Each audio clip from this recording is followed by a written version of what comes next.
तो ऑपरेशन सिंदूर के बाद से लगातार पाकिस्तान की ओर से भारत के कई ठिकानों पर, कई सैन्य ठिकानों पर, रिहायशी इलाकों में अटैक करने की कोशिश की गई मिसाइलों के ज़रिए, ड्रोन्स के ज़रिए, और हर हमले को नाकाम किया भारत की सेना ने।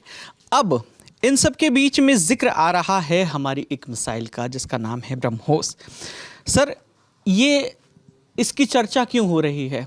और जो बीकानेर में कुछ अवशेष मिले हैं, और ये भी हम पहले देखें, ये क्या है, थोड़ा सा ये बताइए। विकास, ये इसको कहेंगे बूस्टर और नोज। अब बूस्टर और नोज क्या है? आपने फास्ट एंड फ्यूरियस मूवी देखी होगी आप सबने, तो उसमें एक जब पर्टिकुलर समय तक एक जगह तक पहुंच जाती है गाड़ियां, तो वो एक नाइट्रोजन के जरिए अपनी स्पीड को एक फाइनल पुश देते हैं और बहुत तेज रफ्तार के साथ अपने फिनिशिंग टच तक कार पहुंचती है उस फिल्म में। धूम में भी ऐसे ही होता था।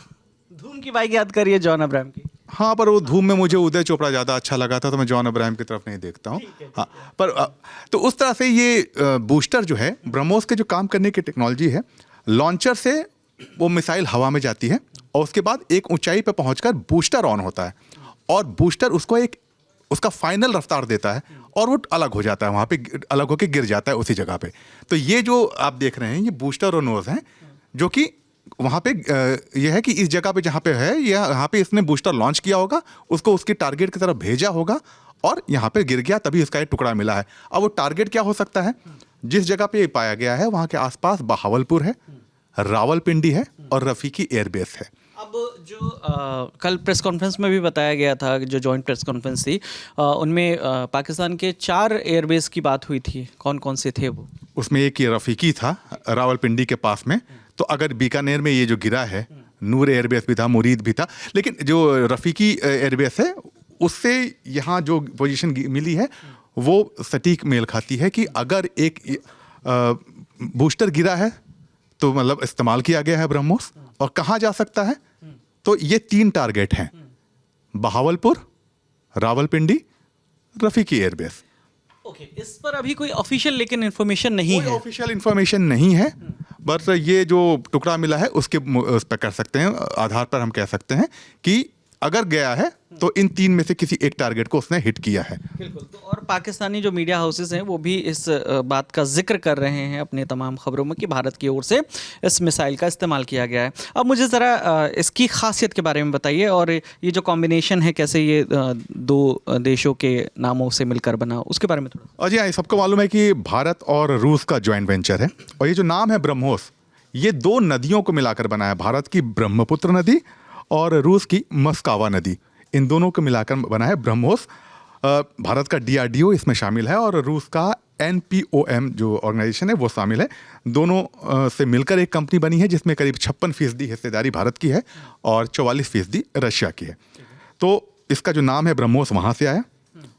1998 में, यानी कि जो भारत ने परमाणु परीक्षण किया था उससे पहले से इस मिसाइल पर काम शुरू कर दिया था भारत और रशिया ने मिलकर, और करीब 1200 करोड़ का डेवलपमेंट का खर्च आया, माफ़ कीजिएगा 12,000 करोड़ का डेवलपमेंट का खर्च आया, और उसके बाद भारत को ये मिसाइल मिली है जो आज हम जिसके बारे में सुन रहे हैं। ईयर में हमारे बेड़े में शामिल हुई।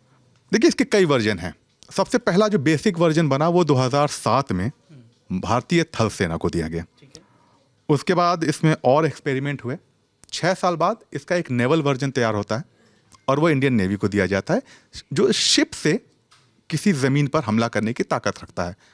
तो एक तरह से और ज़्यादा लीथल हो जाता है क्योंकि दुश्मन एक और तरफ से घिर जाता है।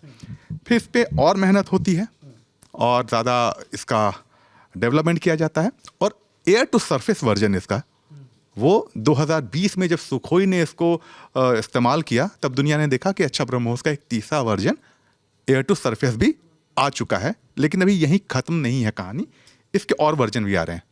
इसका सबमरीन वर्जन जो है उस पर काम चल रहा है और बहुत जल्दी उसके प्रोटोटाइप का, जो हम कहते हैं पहला जो मिसाइल होता है टेस्ट के लिए, वो सामने आ जाएगा। तो यानी कि किसी भी सबमरीन के अंदर से अचानक से एक सुपरसोनिक मिसाइल निकलेगी और दुश्मन को हिट करेगी। तो सुपरसोनिक मतलब उसकी रफ्तार मैक 2.8 से मैक 3 तक होती है, यानी कि जो ध्वनि की रफ्तार है हम पहले भी बता चुके हैं दर्शकों को कि जो मेरे मुंह से आवाज़ निकली और आपके कान तक पहुंची, ये ध्वनि की रफ्तार है, मैक 1 इसको कहेंगे। इससे 3 गुने ज़्यादा रफ्तार से वो मिसाइल अपने टारगेट को हिट करती है, नंबर 1। नंबर 2, इसका जो पाथ होता है जाने का, वो ज़मीन से बेहद करीब होता है, तो किसी भी रेडार के लिए इसको ट्रैक करना लगभग नामुमकिन हो जाता है। तीसरी बात, जैसे बैलिस्टिक मिसाइल होती हैं अग्नि वगैरह, उनका पाथ फिक्स होता है, तो इनको इंटरसेप्ट करना आसान होता है। वो पहले एटमॉस्फेयर से बाहर जाती हैं, ऊपर अपना टारगेट सेट करती हैं और फिर नीचे एक निश्चित दिशा में गिरती हैं, तो उनको हिट करना आसान है।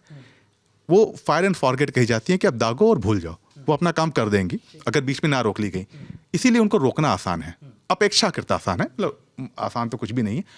इसको इस मुश्किल इसलिए है क्योंकि ये कंट्रोल कर सकते हो, लॉन्च करने के बाद 2 बार इसका टारगेट आप चेंज कर सकते हो अगर आपको ज़रूरत पड़ी तो।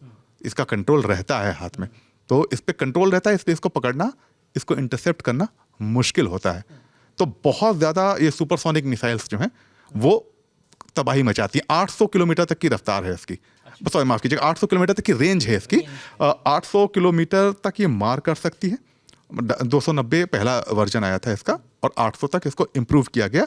और अब जो ब्रह्मोस का एक्सटेंडेड रेंज वाली मिसाइल पे काम चल रहा है, वो 1500 किलोमीटर तक की रेंज उसकी बताई जा रही है। बिल्कुल, तो जल थल नभ तीनों जगह से अभी कर सकते हैं और सबमरीन वाला वर्जन अभी आने वाला है। इसके अलावा 200 से 300 किलोग्राम तक का वॉरहेड, विस्फोटक गोला बारूद इसके अंदर डाला जा सकता है। वो कन्वेंशनल भी हो सकता है और न्यूक्लियर वॉरहेड भी हो सकता है। बिल्कुल। और तो आज जो रक्षा मंत्री ने लखनऊ में जो उद्घाटन किया, वहाँ क्या होना था? देखिए, बहुत ज़्यादा डिटेल उसकी अभी पब्लिक डोमेन में नहीं सामने आई है, बट यह है कि प्रोडक्शन यूनिट है, तो वहाँ इनमें से किसी एक वेरिएंट का, या हो सकता है जो अब तक मौजूद सारे वेरिएंट का प्रोडक्शन वहाँ से हो। अब हर साल इसकी एक प्रोडक्शन चेन होती है, तो एक प्रोडक्शन चेन वहाँ भी बनाई जा रही है और करीबन 20 से 35 दिन लगते हैं एक मिसाइल को एक प्रोडक्शन चेन से निकलने में। तो इस हिसाब से आप मान सकते हैं कि साल के 18-20 मिसाइलें उस एक प्रोडक्शन चेन से निकलेंगी बाहर। और भारत के पास जो अभी स्टॉक है मोर देन 1000 पब्लिक डोमेन पे जो अवेलेबल जानकारी। और हम अपने दर्शकों को बता दें, हम ऐसी कोई भी गोपनीय जानकारी साझा नहीं कर रहे हैं। जो भी हम इस चर्चा में जिस पे जानकारी का जिक्र कर रहे हैं वो पब्लिक डोमेन पे पहले से मौजूद है, हम उन्हीं को बता रहे हैं। बिल्कुल, ये जो सरकार की तरफ से जानकारी दी गई है वो जानकारी है।